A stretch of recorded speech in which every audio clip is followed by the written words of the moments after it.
Oh my God. Kill me!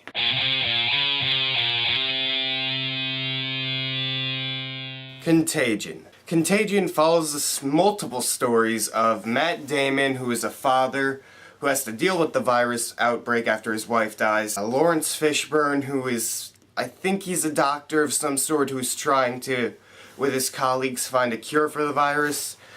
Some other girl doing something. Marion Cotillard, who's trying to work together with someone else to find a cure, something like that. And Jude Law is basically one of those guys on the internet who has a blog, and he's trying to get to the bottom of what's going on, find out why it happened and what's happening and what are they doing to fix it and everything like that. There are only 2 movies this fall that I'm like, oh my God, I have to see that right now.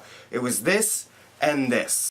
When I got into a screening for this movie, I was ecstatic. The acting in this movie is great. Everyone all around is very, very good, but the 2 shining stars to me were Jude Law and Matt Damon. And Jude Law, he plays his part so very well. He has a funny part about him and then a serious part, and he blends those together so well. And Matt Damon, who I get amazed every single time he's in a movie and he does well, because he's just so good at acting. He's the best actor out there today. God, he's so good. I like outbreak movies, like with the viruses and everything, and trying to find a cure and everything like that revolves around it, but that's when it's centralized on one story, not 5 or 6. This movie, it's like Hereafter meets The Happening. Like, they don't know what's going on, but they jumble all these stories in. The thing was, like, they do a huge chunk of one character, go to a small chunk of one, then go to a huge chunk of the same character who had a huge chunk before. It's so inconsistent how they try and blend together each story. They don't flesh out each character well enough that you care about each one, because it gets to a point where, like, alright, Lawrence Fishburne's on screen, that's fine.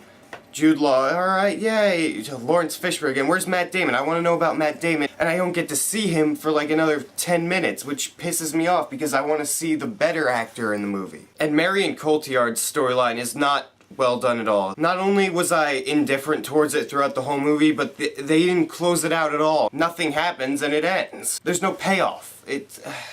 Also in this movie, there's a couple of unintentionally funny moments, which isn't that big of a problem, because just about every movie, for me at least, has that. There's some of the faces people make in the shot. If I laugh at a serious moment, and then it's the actor's fault, because they're the only person in the scene. And this movie, it's like nothing happens in this movie. It's like, for me, the whole movie, I didn't expect, because I know someone wrote somewhere an action thriller, I didn't expect a whole, like, mess of action. I didn't expect thrills whatsoever.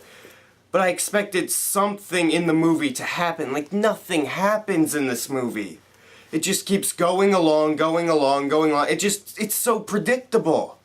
It just happens the way that they make you think it's gonna happen. Like, they make you think something's gonna happen, and then it happens. Nothing ever changes in their story. It just keeps going and going and going, and it just ends. That was disappointing, because I wanted something to happen there to be like, that's awesome. But nothing ever happened to make me make that dumb face. Contagion is a very disappointing movie. It had some good parts in it. I liked Jude Law's story. I love Matt Damon's story. It just was so inconsistent that I couldn't like it to the extent that I really wanted to. Contagion gets a medium popcorn. It's not a bad movie at all, but it's just really disappointing to me, so take that for what it is. So you guys looking forward to Contagion? What's your favorite virus outbreak type movie? Write your beautiful comments down there and tell me what you think. And if you like this video, hit that subscribe button up there, because if you don't, this virus is getting released into the world. Oh wait, it already is, so I guess my threats mean nothing now.